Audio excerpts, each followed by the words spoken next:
মুরলির তারিখ 11 এপ্রিল 2024। ওম শান্তি। মধুবন থেকে বাপদাদা বলছেন, মিষ্টি বাচ্চারা, এ হল পূর্ব নির্ধারিত নাটক। এই নাটক থেকে একজন আত্মাও নিষ্কৃতি পেতে পারে না, মোক্ষ অর্থাৎ চিরস্থায়ী মুক্তি কেউই পেতে পারে না। প্রশ্ন, উচ্চ থেকেও উচ্চ পতিতপাবন বাবা কিভাবে ভোলানাথ হন? উত্তর, বাচ্চারা, তোমরা তাকে এক মুঠো চাল দিয়ে পরিবর্তে রাজমহল নিয়ে নাও, তাই বাবাকে ভোলানাথ বলা হয়। তোমরা বলো যে শিব বাবা হল আমাদের পুত্র, আর সেই পুত্র এমন যে কখনো কিছু নেয় না, সর্বদা দিতেই থাকে। ভক্তিতে বলা হয় যে যেমন কর্ম করে সে তেমনই ফল পায়, কিন্তু ভক্তিতে তো অল্প সময়ের জন্য ফল পাওয়া যায়। জ্ঞানে তোমরা সবকিছুই বুঝে করো, তাই সদাকালের জন্য ফল প্রাপ্ত করো। ওম শান্তি। আত্মারূপী বাচ্চাদের সাথে আত্মিক পিতা আত্মিক বার্তালাপ করছেন, বা এমনও বলা যেতে পারে যে আত্মিক পিতা তাঁর সন্তানদের রাজযোগ শেখাচ্ছেন। তোমরা এসেছ অসীম জগতের পিতার কাছ থেকে রাজযোগ শিখতে, তাই বুদ্ধি বাবার দিকেই চলে যাওয়া উচিত। এ হল বাচ্চাদের উদ্দেশ্যে পরমাত্ম জ্ঞান, শালগ্রামেদের উদ্দেশ্যে ভগবানুবাচ। আত্মাদেরই শুনতে হবে, তাই আত্মঅভিমানী হতে হবে। পূর্বে তোমরা দেহ অভিমানী ছিলে। বাচ্চারা, এই পুরুষোত্তম সঙ্গম যুগেই বাবা এসে তোমাদের আত্মঅভিমানী বানান। আত্মঅভিমানী আর দেহ অভিমানীর মধ্যে পার্থক্য তো তোমরা বুঝতে পেরে গেছ। বাবাই বুঝিয়েছেন যে আত্মাই শরীরের দ্বারা তার পার্ট প্লে করে। পড়াশোনা করে আত্মা শরীর পড়ে না, কিন্তু দেহ অভিমানের কারণে মনে করে অমুকে পড়ায়। বাচ্চারা, তোমাদের যিনি পড়ান তিনি হলেন নিরাকার। ওনার নাম হল শিব। শিব বাবার নিজস্ব শরীর হয় না, আর সকলেই বলবে যে আমার শরীর। এ কথা কে বলে? আত্মা বলে যে এটা আমার শরীর। বাকি ওইসব হল লৌকিক অর্থাৎ পার্থিব পড়াশোনা। তাতে অনেক প্রকারের সাবজেক্ট রয়েছে, বিয়ে ইত্যাদি কত নাম রয়েছে। এখানে একটাই নাম, আর পড়ান একজনই। একমাত্র বাবাই এসে পড়ান, তাই বাবাকেই স্মরণ করতে হবে। অসীম জগতের পিতা আমাদের পড়ান, ওনার নাম কি? ওনার নাম হল শিব। এমন নয় যে তিনি নামরূপের ঊর্ধ্বে অর্থাৎ ন্যায়রা। মানুষের নামকরণ তো তার শরীরের উপর হয়। বলা হবে যে অমুকের এই শরীর, তেমনভাবে শিব বাবার নাম হয় না। মানুষের নামই তার শরীরের উপরে হয়। নিরাকার পিতা হলেন একজনই, যার নাম শিব। যখন পড়াতে আসেন তখনও তার নাম শিবই থাকে। এই শরীর তো ওনার নয়। ভগবান একজনই, 10-12 জন নয়। উনি হলেন এক, কিন্তু মানুষ ওনার 24 অবতারের কথা বলে। বাবা বলেন, আমাকে নানান জায়গায় রেখে দিয়েছে।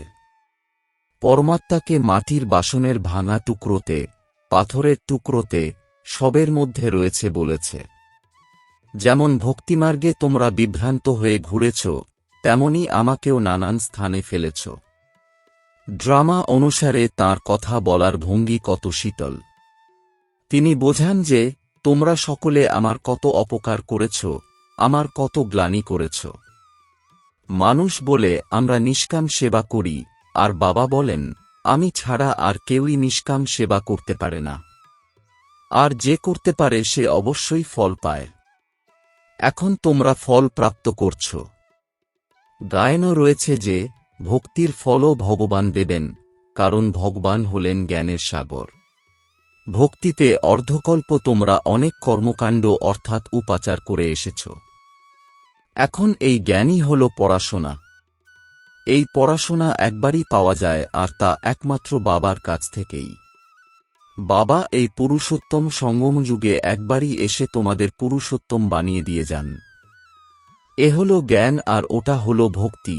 আধাকল্প তোমরা ভক্তি করেছিলে, আর এখন যারা ভক্তি করে না তাদের এই ভ্রম হয় যে কি জানি ভক্তি করিনি বলেই অমুকে মারা গেছে, অসুস্থ হয়ে পড়েছে।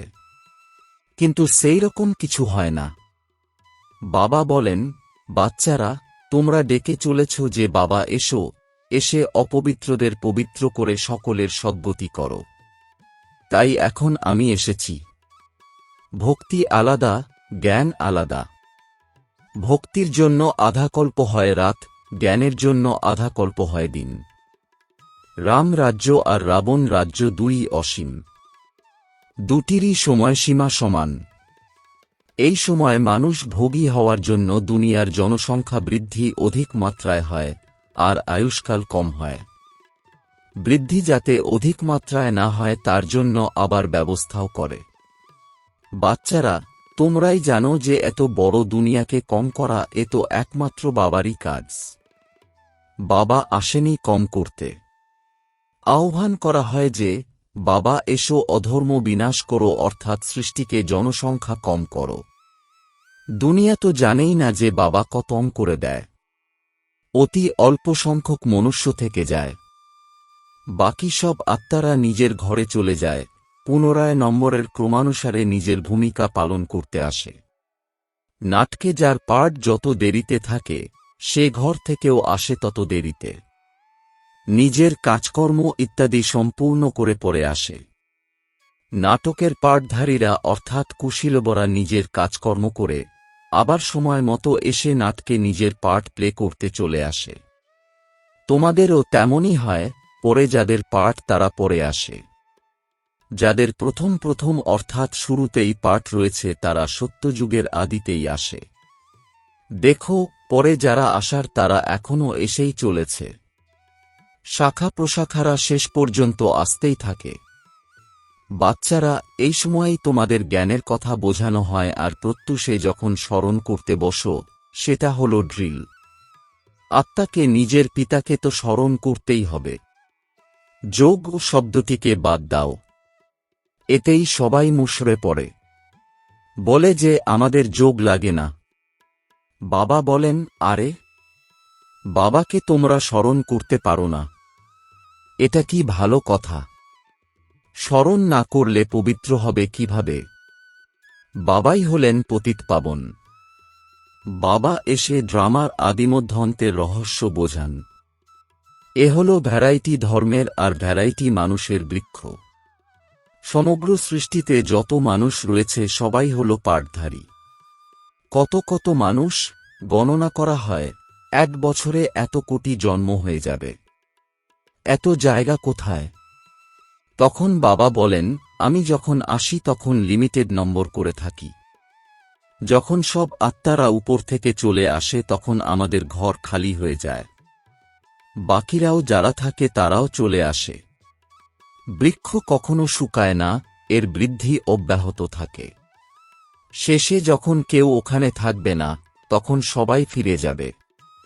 নতুন দুনিয়ায় মানুষের সংখ্যা কত অল্পমাত্রায় ছিল, এখন কত অধিক সংখ্যক মানুষ।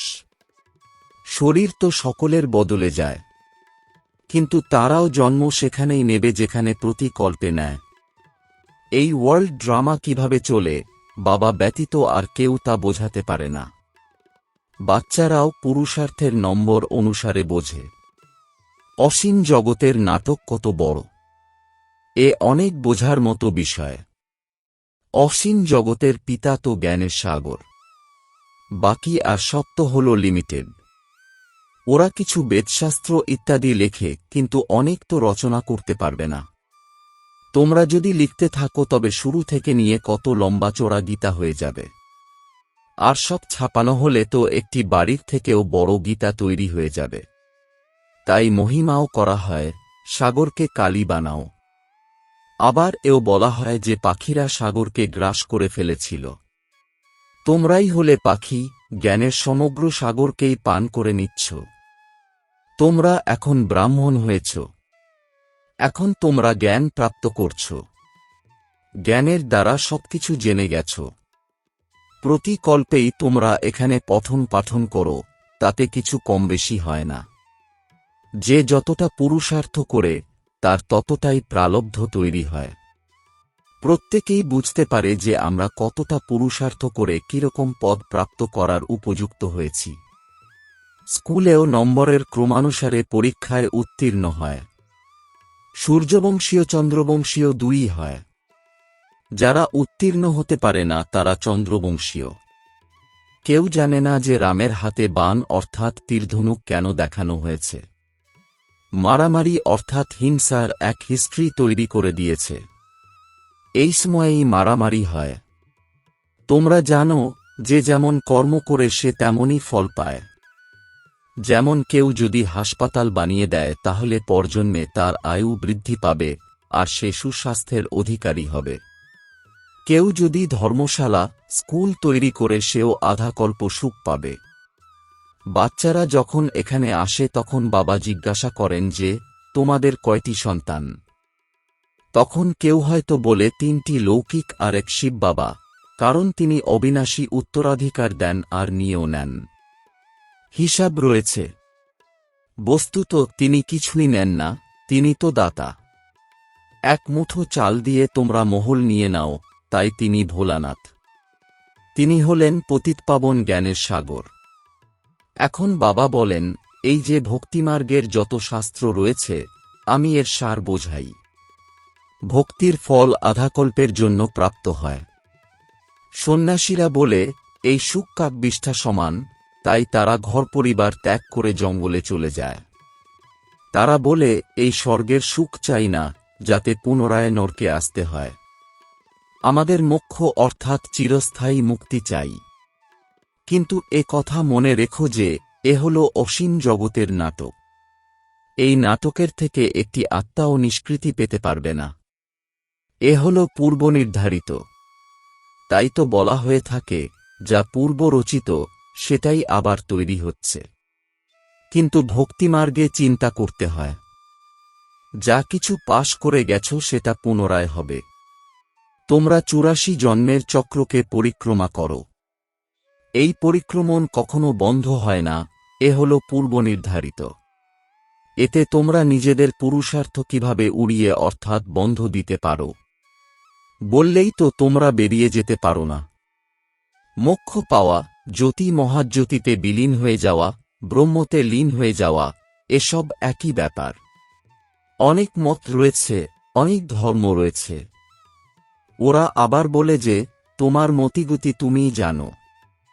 তোমার শ্রীমত অনুসারে চলেই আমরা সদ্গতি প্রাপ্ত করি।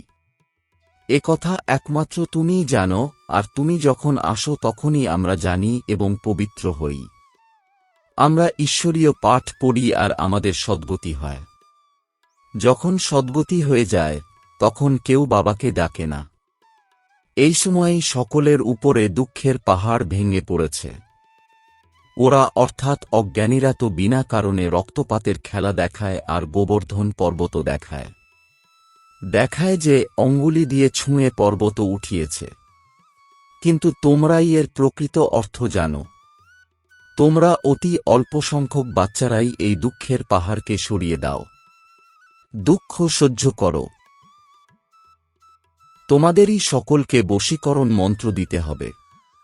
কথিত আছে যে তুলসীদাস চন্দন ঘষে তিলক দেওয়ার জন্য, আর রাজ্যভাগ্যের তিলক তোমরা প্রাপ্ত করো নিজ নিজ পরিশ্রম অর্থাৎ পুরুষার্থের দ্বারা। তোমরা এখন রাজ্য প্রাপ্ত করার জন্য পড়ছ। রাজযোগ অর্থাৎ যার দ্বারা রাজ্যভাগ্য প্রাপ্ত হয়, আর তা পড়ান একমাত্র বাবা। তোমরা এখন ঘরে বসে রয়েছ, এ কোনো দরবার নয়। দরবার তাকে বলে যেখানে রাজা মহারাজারা সম্মিলিত হন। এ হল পাঠশালা। বোঝানো হয় যে কোনো ব্রাহ্মণই এখানে ভিখারিকে আনতে পারবে না। অপবিত্ররা বায়ুমণ্ডলকে খারাপ করে দেবে, তাই এখানে তাদের আসার অনুমতি নেই। যখন পবিত্র হবে তখন অনুমতি দেওয়া হবে। এখন অবশ্য কিছু মানুষকে অনুমতি দেওয়া হয়। যদি এখান থেকে গিয়েও অপবিত্র রয়ে যায় তাহলে ধারণা হবে না। এ হল নিজেই নিজেকে অভিশপ্ত করা। বিকার হল রাবণের মত। পরমাত্মা রামের মত পরিত্যাগ করে রাবণের মতকে অনুসরণ করে বিকারী হয়ে প্রস্তরসম হয়ে পড়ে। গরুর পুরাণে নানান ডালগল্প লিখে গেছে। বাবা বলেন, মানুষ মানুষই হয়, জন্তু জানোয়ার ইত্যাদি হয় না। পড়াশোনার মধ্যে অন্ধশ্রদ্ধার কুসংস্কার কোনো ব্যাপারই নেই। এ হলো তোমাদের পড়াশোনা। স্টুডেন্টরাই পড়াশোনা করে পাশ করে উপার্জন করে। আচ্ছা, মিষ্টি মিষ্টি প্রশিক্ষার্থী বাচ্চাদের মাতাপিতা বাপদাদার স্মরণসহ স্নেহসুমন আর সুপ্রভাত। আত্মিক পিতার আত্মিক বাচ্চাদেরকে জানাচ্ছি নমস্কার। ধারণার জন্যে মুখ্য সার: ১. বশীকরণ মন্ত্র সকলকে দিতে হবে। ঈশ্বরীয় পঠন পাঠনের পরিশ্রমের দ্বারা রাজ্যভাগ্যের তিলক নিতে হবে। এই দুঃখের পাহাড়কে সরানোর জন্য নিজের অঙ্গুলির সহযোগ দিতে হবে। ২.